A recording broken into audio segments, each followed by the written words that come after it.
Now, until this lecture, we are discussing linear SHM. आपण आतापर्यंत पाहिलं ते लिनियर SHM पाहिलं. ओके, आपण पाहिलं linear SHM.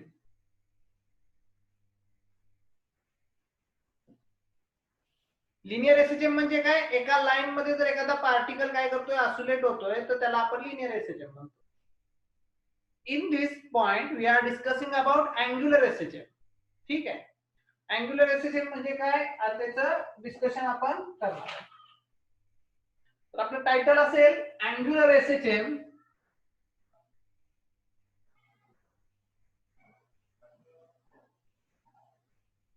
and its differential equation.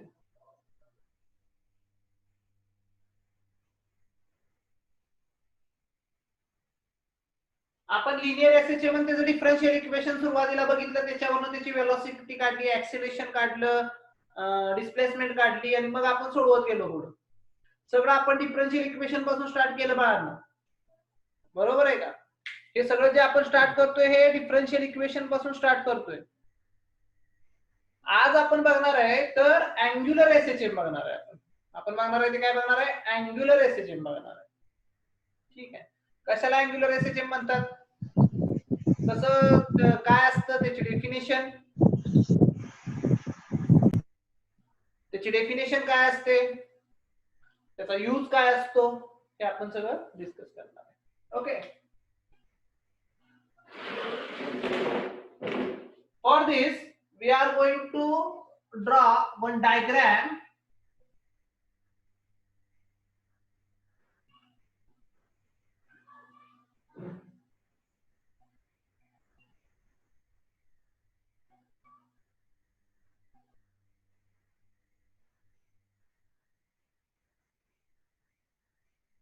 this is a metallic disc.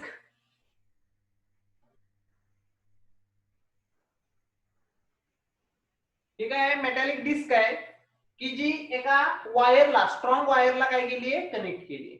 Okay, आपण याची माहिती लिहिताना काय लिहिणार, कन्सिडर ए मेटॅलिक डिस्क, काय लिहिणार, कन्सिडर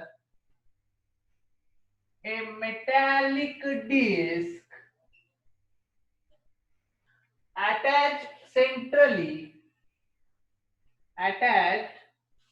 centrally, बघा सेंटरला मी काय केली, त्याला अटॅच केली आहे टू ए थिन वायर.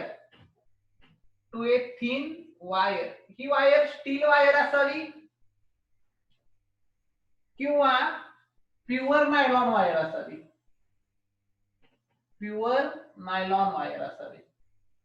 एक तर स्टील वायर असावी किंवा प्युअर काय असावी बाळांनो, नायलॉनची वायर असावी. कोणतीही चालते, आपल्याला काय फरक पडतो, पण ती अनस्ट्रेचेबल पाहिजे, म्हणजे ह्याच्या वेट ना ती ताणली नाही गेली पाहिजे.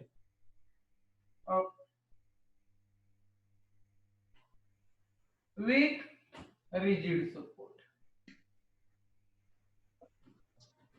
सस्पेंडेड कशाला केली मी, with rigid support. This is the basic arrangement of torsional oscillation किंवा अँग्युलर ऑसिलेशन. हे लिहून घ्या सगळ्यांनी. बघा, जे नवीन आले विद्यार्थी त्यांनी ऐका.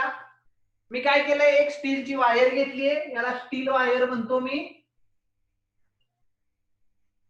स्टीलची वायर घेतलीये, त्याला एक मेटॅलिक डिस्क जोडलीये. Consider a metallic disc. अक्षर खराब आहे मला माहित आहे. Metallic disc attach centrally to a thin wire. Thin वायरला मी काय केली, अटॅच सेंट्रली केली. स्टील वायर वापरा किंवा प्युअर नायलॉन वायर वापरा विथ रिजिड सपोर्ट. ओके, एवढं लिहून घ्या खाली. इफ द डिस्क, आता ही जी डिस्क आहे त्याला मी असे ऑसिलेशन नाही देणार बाळा, तर ह्याला मी असे ऑसिलेशन देणार आहे, बरोबर, या डायरेक्शननी. म्हणजे जर सुरुवातीला त्याचा रेडियस वेक्टर इथं असेल तर थोड्या वेळानं तो इथं जाणार. आणि ही जी आहे याला अँग्युलर डिस्प्लेसमेंट म्हणतात. याला काय म्हणतात, अँग्युलर डिस्प्लेसमेंट. तो असा ट्विस्ट होणार. Okay, the disc is slightly twisted. शब्द काय वापरलाय? ट्विस्टेड. मी काय केलं, त्याला अशी खालून पकडलं आणि असं ट्विस्ट केलं. असं हलून द्यायचं नाही त्याला बाळा, जागच्या जागी त्याला काय करायचं? ट्विस्ट करायचं. अबाउट द वायर,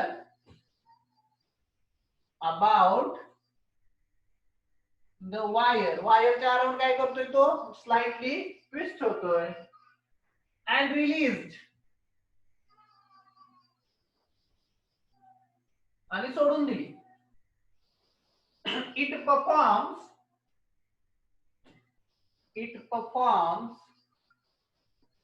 कुठली मोशन करणार तो? Rotational motion. पार्टली. कुठली मोशन परफॉर्म करणार बा? तो असा फिरणार आहे का लिनियरली? नाही, तो असा फिरणार आहे. म्हणजे तो रोटेशनल मोशन परफॉर्म करणार. आणि पार्टली, पूर्ण असा रोटेट होतोय का तो? नाही. तर तो इकडे जातोय, थांबतोय, परत इकडे येतोय, थांबतोय, परत इकडे जातोय, थांबतोय, परत इकडे येतोय, थांबतोय. बरोबर आहे. Which is rotational motion but partly. लिहून टाका हे सगळं. आपलं चाललंय काय? आता आपण लिनियर एसएचएमच्या पुढे जाऊन अँग्युलर एसएचएम बघतोय आणि त्याचं डिफरन्शियल इक्वेशन काढतोय. एवढंच काम आहे आपल्याला. आजच्या पॉइंट मध्ये आपण काय करणार आहे, त्याचं सॉरी अँग्युलर एसएचएम म्हणजे काय बघणार, त्याची डेफिनेशन बघणार आणि आपण काय करणार, त्याचे डिफरन्शियल इक्वेशन काढणार.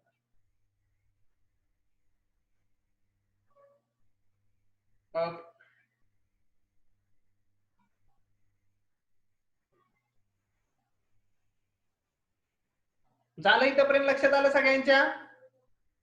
पुढे जाऊया आपण. ठीक आहे.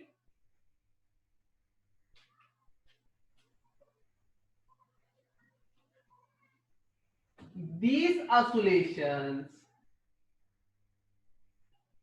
हे जे तो ऑसिलेशन करतोय त्याला म्हणतात अँग्युलर ऑसिलेशन.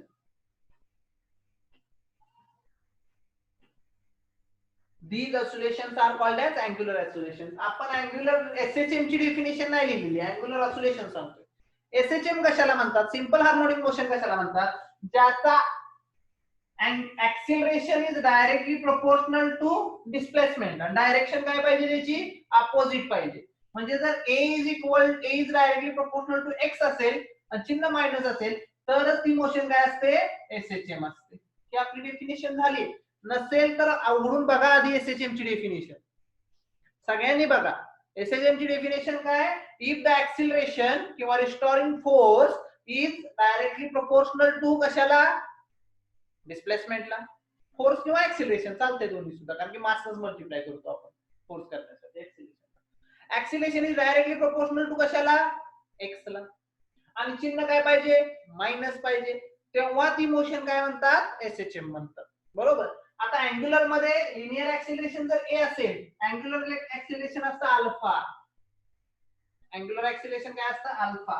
हे असा काढायचा अल्फा. हे सेम दिसलं नाही पाहिजे. Is directly proportional. हा अल्फा आहे, हे डायरेक्टली प्रोपोर्शनॅलिटीचं साइन आहे. दोन्ही सेम दिसायला नको. अल्फा वाटल्याचा असा काढा जरासा. Alpha is directly proportional to minus X ची जागा डिस्प्लेसमेंट कोण घेतं? थीटा. जर alpha is directly proportional to minus theta आला तरच ही मोशन काय आहे बाळा? एसएचएम आहे, नाहीतर नाही. मग हे आपल्याला प्रूफ करायचं. बघा हे कळलं? इथं पण लिहिलं सगळ्यांनी? बघा मी पुसणार आहे बाळांनो.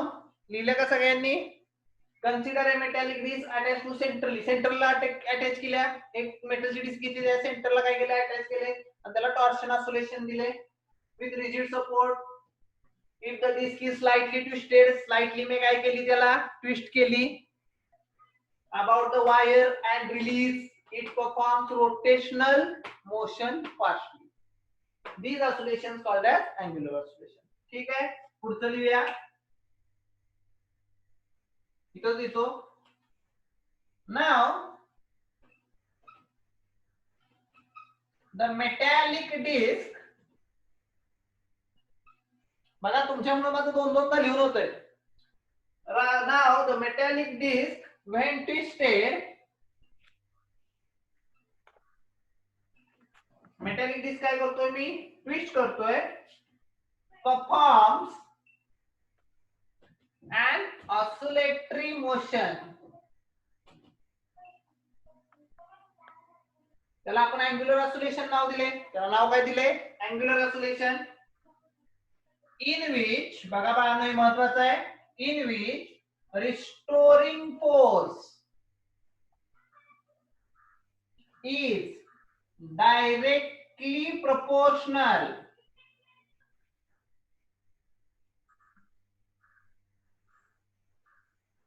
to angular displacement.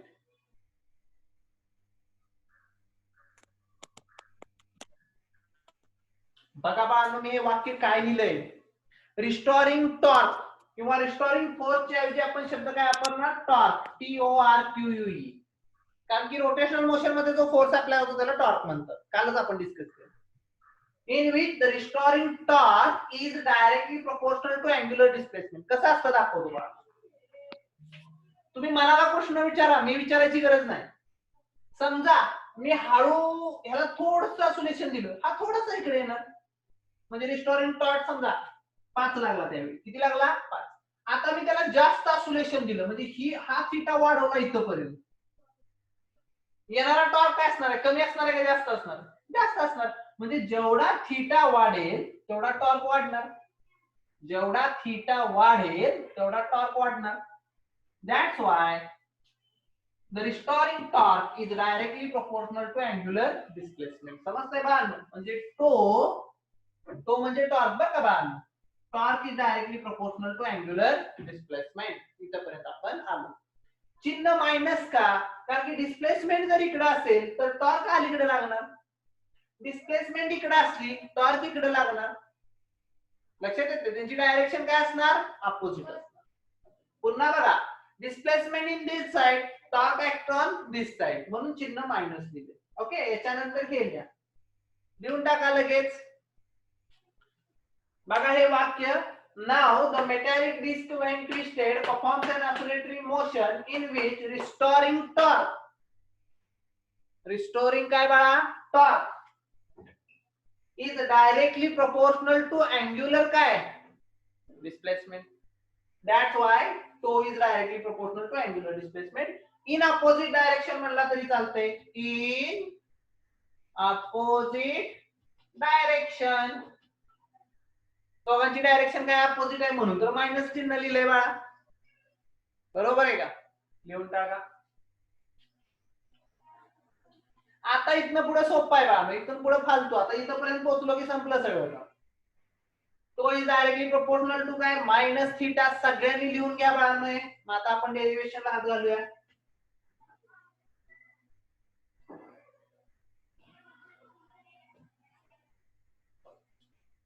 बघा बाळांनो, सगळं लिहून दिलं मी तुम्हाला. नोट्सचा फोटो पण पाठवतोय, पण त्याच्या आधीच तुम्ही लिहित जावा. चांगलं आहे. आता डायरेक्टली प्रोपोर्शनलिटीचं साइन काढायचं आहे. आपल्याकडे फॉर्म्युला काय आलाय? Tau is directly proportional to minus theta. Tau is directly proportional to काय? Minus theta. डायरेक्टली प्रोपोर्शनलिटीचं साइन काढायचं आहे. Tau is equal to some constant into theta, where C is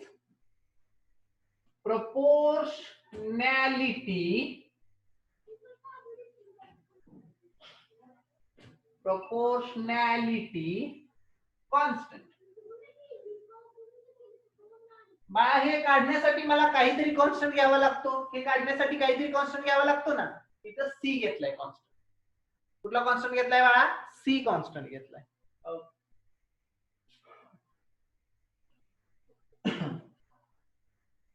now तो इज इक्वल टू, बघा बाळा तुम्हाला पहिला chapter झालेला नाही काही विद्यार्थ्यांना, काही विद्यार्थ्यांना मी युट्यूब वर घेतलाय. ठीक आहे, ज्यांनी अभ्यास केला असेल त्यांच्या बऱ्यापैकी लक्षात असेल, काही लोकांच्या लक्षात नसेल. तर टोचा फॉर्म्युला काय असतो? तो म्हणजे अँग्युलर टॉर्क. तो म्हणजे काय? टॉर्क. तर कधी लक्षात ठेवा, एफ चा फॉर्म्युला काय? Mass into acceleration. जेव्हा मी फोर्स लावतो आणि लिनियर मोशन होते त्याला असला ऍक्सिलरेशन वापरतो. बरोबर आहे. आणि तो म्हणजे अँग्युलर वेलॉसिटी. तो म्हणजे काय? Angular velocity, angular acceleration. म्हणजे टोच्या इथं ए च्या ऐवजी अल्फा येतो. ए च्या ऐवजी काय येतो अल्फा, अँग्युलर ऍक्सिलरेशन.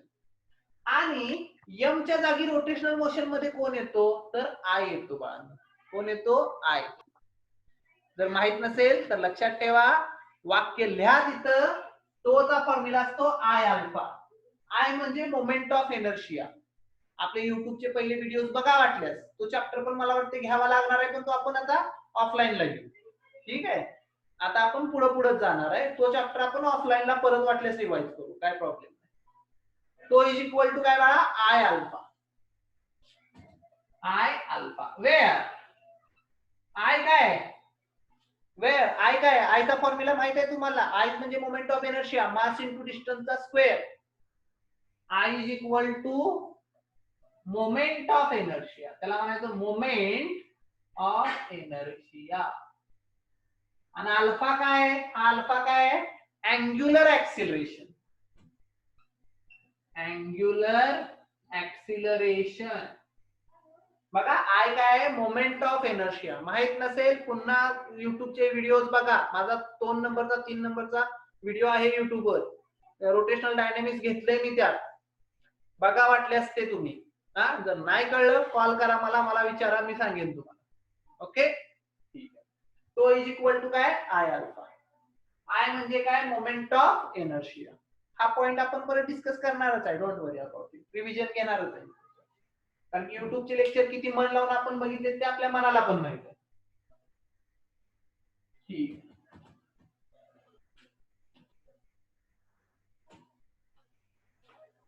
तर बाळांनो, टो इज इक्वल टू काय आय अल्फा. आय म्हणजे मोमेंट ऑफ इनर्शिया. जिथं मास वापरलं जातं लिनियर मोशन मध्ये, अँग्युलर मोशन मध्ये मोमेंट ऑफ इनर्शिया वापरायचं. जिथं जिथं मास वापरलं जातं तिथं तिथं. म्हणजे फोर्सचा फॉर्म्युला काय मास इंटू ऍक्सिलरेशन. तोचा फॉर्म्युला काय तोचा फॉर्म्युला काय आय इंटू अल्फा. ए ची जागा अल्फाने घेतली का नाही बाळा, बरोबर. लिनियर मोमेंटम टी चा फॉर्म्युला काय mass into velocity. Linear momentum P चा फॉर्म्युला काय mass into velocity. Angular momentum L चा फॉर्म्युला, अँग्युलर मोमेंटमच आहे ना पण अँग्युलर आहे, तर इथं व्ही च्या ऐवजी घेतो ओमेगा जागा अँग्युलर वेलोसिटी, एम च्या जागी परत काय करतो आय जागा घेतो. हे मी डिराइव्ह करून दाखवले त्या चॅप्टर मध्ये. ठीक आहे. आता tau is equal to I alpha आलं. Okay, then tau is equal to I alpha टाका किंमत इथं. Therefore I alpha is equal to minus C theta. बरोबर आहे का बाळा. I alpha is equal to minus C theta. I गेला डिवाइडला, अल्फा इज इक्वल टू काय मिळालं रे minus C upon I into theta. Minus C upon I खाली गेला ना डिवाइडला. आता इथं बघा, here C and I are constant. बाळा सी हा प्रोपोर्शनॅलिटी कॉन्स्टंट आहे आणि moment of inertia of a disc काय असतो कॉन्स्टंट असतो, फिक्स असतो, त्या ऍक्सिस भोवती फिक्स असतो. म्हणजे हा पण कॉन्स्टंट आहे, आय पण कॉन्स्टंट आहे, सी पण कॉन्स्टंट आहे, म्हणजे दोन्ही कॉन्स्टंट झाले. Therefore alpha angular acceleration is directly proportional. शब्दात का लिहितोय त्या गोळ नको चिन्हांमध्ये. इज डायरेक्टली प्रोपोर्शनल टू काय येणार बाळ मायनस थीटा. डायरेक्टली प्रोपोर्शनल कशाला येणार मायनस थीटा. म्हणजे अल्फा हा directly proportional to minus theta आला का नाही. म्हणजे ही मोशन कुठली आहे सिंपल हार्मोनिक मोशन आहे. पण इथं अँग्युलर शब्द वापरलाय म्हणून आपण शब्द काय वापरणार अँग्युलर एसएचएम. झाली का डेफिनेशन अँग्युलर एसएचएम ची. बरोबर आहे. हे वाक्य लिहायचं हियर सी अँड आय, हा सी आणि I are constant, that's why alpha is directly proportional to minus theta. then this motion ही जी मोशन आहे is angular SHM. ही मोशन कसली मोशन आहे अँग्युलर SHM आहे. समजतंय का सगळ्यांना. ही मोशन कुठली मोशन आहे अँग्युलर SHM आहे. जे नवीन विद्यार्थी आहेत त्यांनी बघा tau is minus directly proportional to minus theta, that's why T is equal to directly proportional sign काढण्यासाठी मी कॉन्स्टंट घेतला C where C is proportionality constant लिहिलंय तिथं आपण. Now tau is equal to I alpha, tauची किंमत टाकून द्यायची तिथं. Tau alpha is equal to minus C theta. I आला डिवाइड ला C आणि I कॉन्स्टंट आहे लिहून टाकायचं. मग याची डेफिनेशन लिहायला पाहिजे मला अँग्युलर एसएचएम ची डेफिनेशन लिहावं लागेल. ठीक आहे, हे सगळ्यांनी लिहून काढा इथं पर्यंत. मग आपण अँग्युलर एसएचएम ची डेफिनेशन घेऊन मग त्याचं डिफरन्शियल इक्वेशन काढू. याला इक्वेशन नंबर द्या ना. याला इक्वेशन नंबर 1 म्हणा, याला इक्वेशन नंबर 2 म्हणा.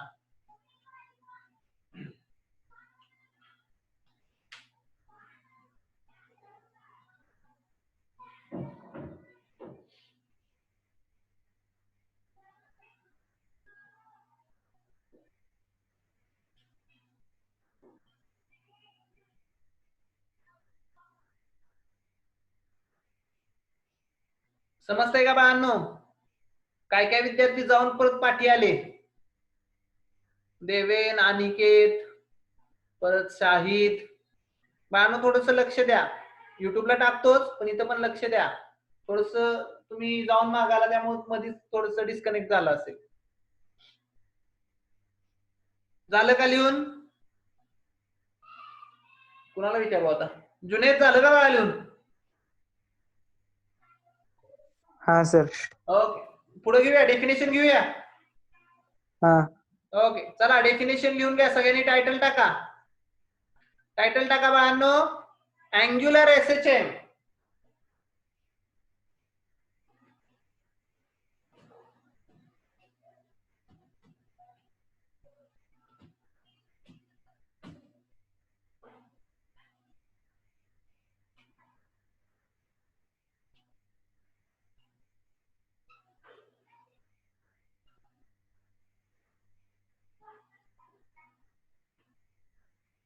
Angular SHM.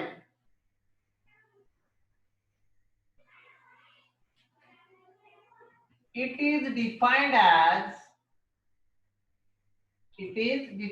आपण त्याला डिफाइन करतोय बाळांनो अँग्युलर एसएचएम ला. The oscillatory motion of a body in which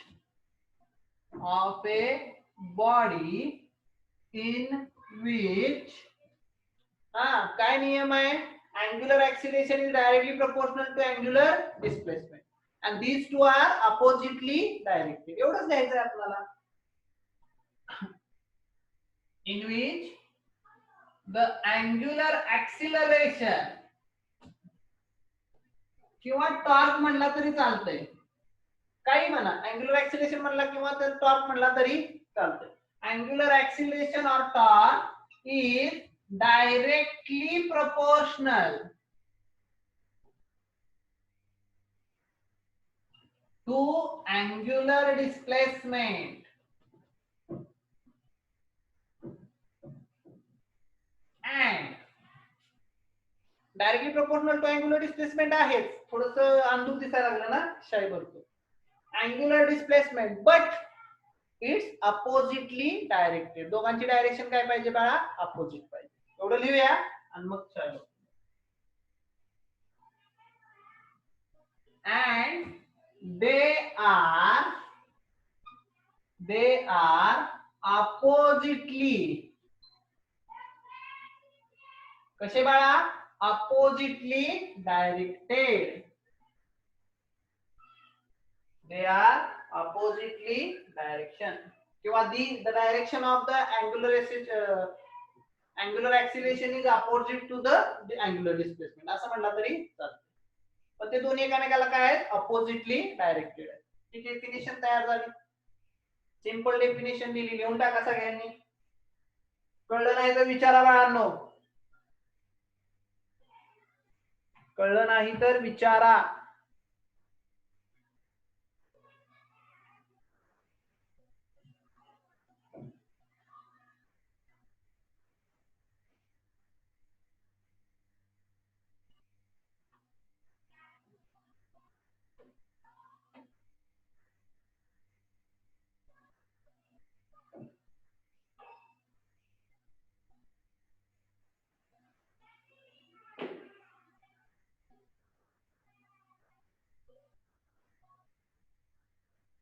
झालं.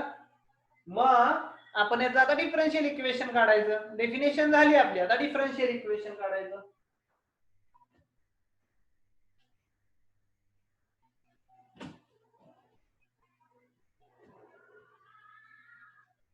डिफरन्शियल इक्वेशन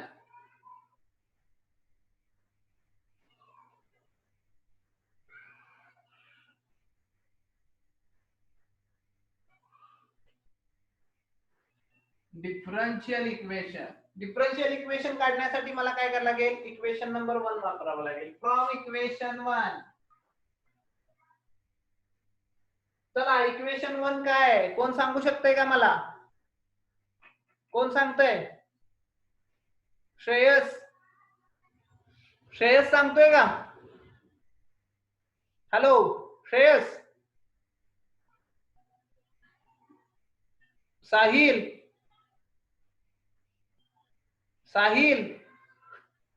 हा. इक्वेशन नंबर 1 सांग बघा. I alpha very good. I alpha is equal to minus theta minus c theta. Minus C theta. Very good. I alpha is equal to minus C theta. बरोबर आहे. आता बघा या equation वरनं आपण काय करायचंय, तर डिफरन्शियल इक्वेशन काढायचं. सगळ्यांनी बघा, आपल्याला माहित आहे ए चा फॉर्म्युला असतो डीव्ही बाय डीटी. ए चा फॉर्म्युला काय, डीव्ही बाय डीटी. आणि व्ही ची किंमत टाकायची. व्ही ची किंमत काय, dx by dt. Therefore A is equal to काय येतं, d dt of dx by dt. हे शिकवलंय बघा मी तुम्हाला 2-3 वेळा. हे डी चा डी चा काय होतो, डी चा square x by dt square. आठवतंय का हे? ऍक्सिल बघा, डिफरन्शियल इक्वेशन उघडून बघा तुम्ही आपलं पहिलं दुसरं डेरिव्हेशन, त्यात तुम्हाला सापडेल हे a is equal to d square x by dt square. आपण भरपूर वेळा वापरले, ऍक्सिलेशन साठी वापरले, भरपूर वेळा वापरले. मग जसं लिनियरचा आहे तसंच अँग्युलरचा आहे. अल्फाचा formula d omega by dt, ओमेगाचा formula d theta by dt. किंमत टाका डी थीटा बाय डीटी म्हणजे काय फॉर्म्युला आला, d square theta by dt square. अल्फाचा फॉर्म्युला काय आला, d square theta by dt square. किती सोपं आहे बाळा. म्हणजे जिथं लिनियरचं होतं तसं सेम अँग्युलरचं झालं. बट डायरेक्ट लिहू शकतोय मी, but alpha is equal to d square theta by dt square. ज्यांना लक्षात नाही त्यांनी स्टार करून घ्या, ज्यांच्या लक्षात नाही त्यांनी स्टार करून घ्या बाळांनो. D square theta bye dt square. Is that clear? Therefore, I is equal to d square theta by dt square is equal to minus c theta. I d square theta by dt square is equal to minus c theta. हे minus c theta इकडे आल्यावर plus होणार. I d square theta by dt square plus c theta is equal to 0.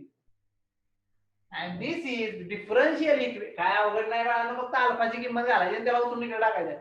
This equation is called a differential equation of angular SHM. संपलं काम बाळांनो. This equation is nothing but differential equation for angular SHM. कारण की SHM माहिती, त्याचं differential equation काढायला लागणार, म्हणजे आपण काढू. त्याला इक्वेशन नंबर 3 द्या, संपलं काम आपलं. ओके. आता खाली नोट म्हणून एक टाइम पिरियडचा फॉर्म्युला लिहा. आपण टाइम पिरियडचा फॉर्म्युला जर पेंड्युलमचं जर तुमच्या लक्षात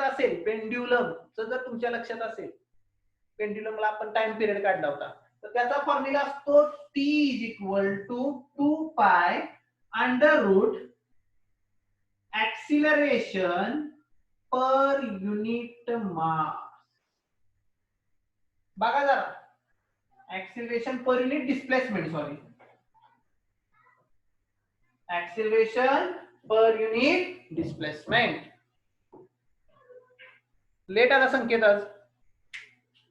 t is equal to काय, 2 pi under root acceleration per unit displacement. हा फॉर्म्युला होता कशाचा, टाइम पिरियडचा. त्या सिंपल लिनियर पेंड्युलमचा होता. अँग्युलरचा पण असाच आहे, फक्त इथे शब्द काय येणार, अँग्युलर ऍक्सिलरेशन आणि अँग्युलर डिस्प्लेसमेंट एवढंच फक्त होणार. हा नोट म्हणून लिहून घेऊया, कारण की उद्या जे डेरिव्हेशन आपण घेणार आहे शेवटचं डेरिव्हेशन छोटंसंच आहे, उद्या चॅप्टर संपतोय, 100% संपतोय. तर उद्याच्या डेरिव्हेशनला आजच घेतलं असतं पण आज वेळ जाईल खूप, तर उद्याच्या डेरिव्हेशनला हा चॅप्टर संपवून तुमच्या न्यूमरिकल ची चर्चा करणार आहे. ठीक आहे. न्यूमरिकल मला देवेन, रेणुका, श्रद्धा, साई या लोकांनी मला न्यूमरिकल्स पाठवले. पण जे नवीन विद्यार्थी आपल्याकडे ऍड झालेत, अनुराग म्हणा, शाहिद पटेल, परत भरपूर जण आहेत, म्हणजे सगळ्यांची नावं मी घेणार नाही. तर तुम्ही ना नोट्स पाठवताय ना न्यूमरिकल पाठवताय मला, तर थोडस तुम्ही पण इम्प्लिमेंट केलं पाहिजे. आता मी हे लेक्चर लहान व्हायला लागलेत, 32 मिनिटाचे लेक्चर होत आहेत, म्हणून आपण काय करणार आहे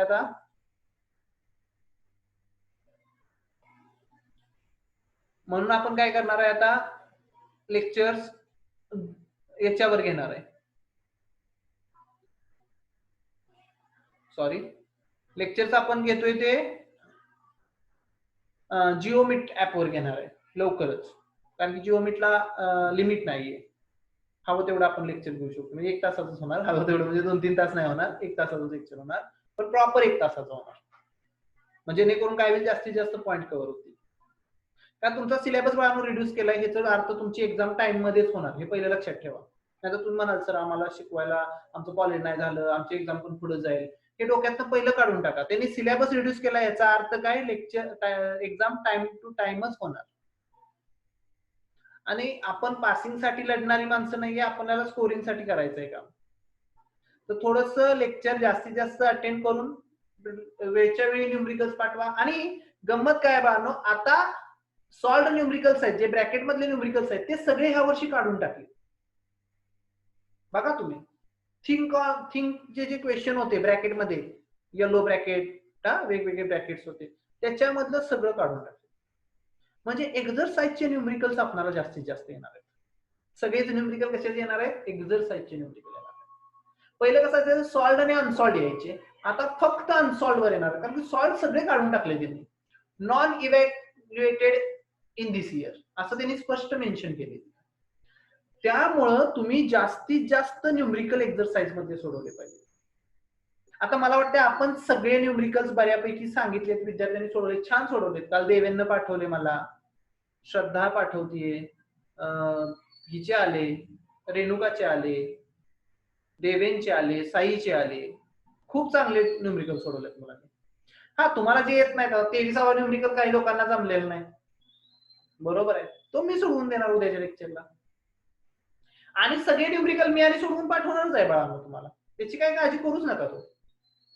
पण तुम्ही जर सोडवले तर खूप चांगलं आहे, प्रॅक्टिस होईल तुमचं चांगलं. हे माझं सांगायचं काम आहे, करणं न करणं तुमच्या हातात आहे, पण मॅक्झिमम माझं मत आहे सगळ्यांनी करावं. विद्यार्थी कमी आहेत आपल्या इथं, चांगले विद्यार्थी कमी आहेत, ते सगळ्यांवर वैयक्तिक लक्ष राहील आपलं, मी मागं पण हे सांगितलंय तुम्हाला. त्यामुळे सगळ्यांचा इम्प्लिमेंट चांगली होईल, अभ्यास चांगला होईल. ठीक आहे, तर टाइम पिरियडचा एवढा फॉर्म्युला बघूया आणि थांबूया. मग आता write down time period of angular SHM. Title टाका, time period of angular SHM.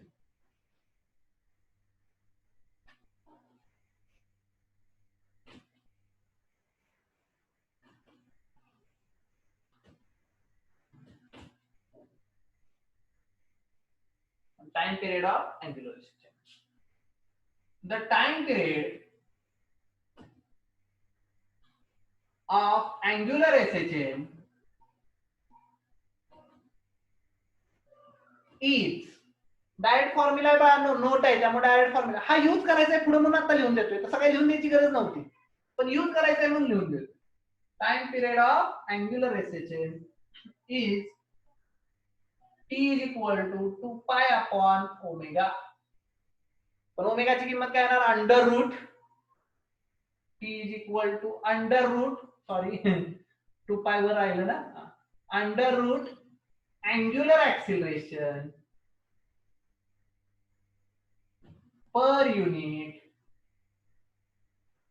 Angular SHM. Angular displacement, sorry, angular displacement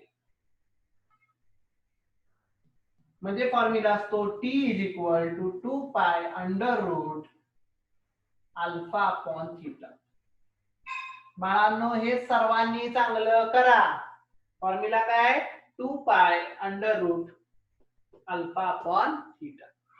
he note आहे बाळांनो आपली आणि ही उद्या लागणार आहे आपल्याला. मी उद्या विचारेन हे. ओके, हा पॉइंट एवढा लिहून ठेवा. ह्याचं काय कोण तुम्हाला विचारणार नाही, आपल्याला डेरिव्हेशन न लागणार आहे म्हणून आपण लिहून घेतो. नोट्स मध्ये असावं. ठीक आहे. पुन्हा एक गोष्ट सांगायची आहे, पटकन सांगतोय, 2 मिनिट राहिले तर आपणाला.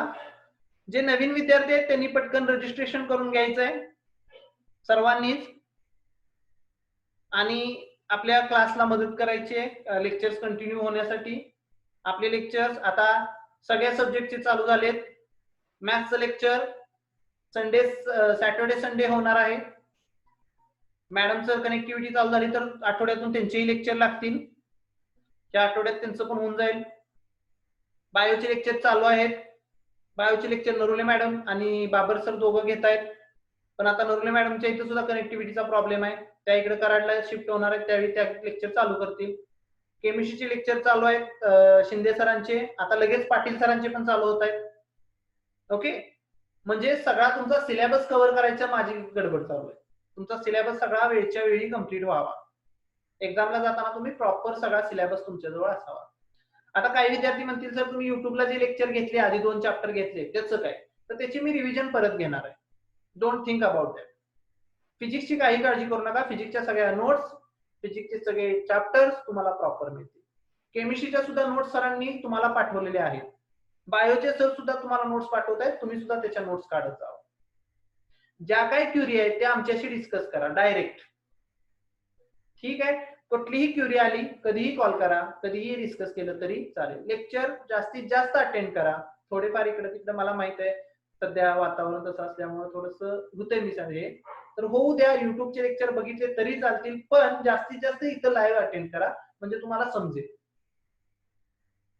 ओके, सर्वांनी रजिस्ट्रेशन तेवढं लवकर करून घ्या. ओके, चालेल.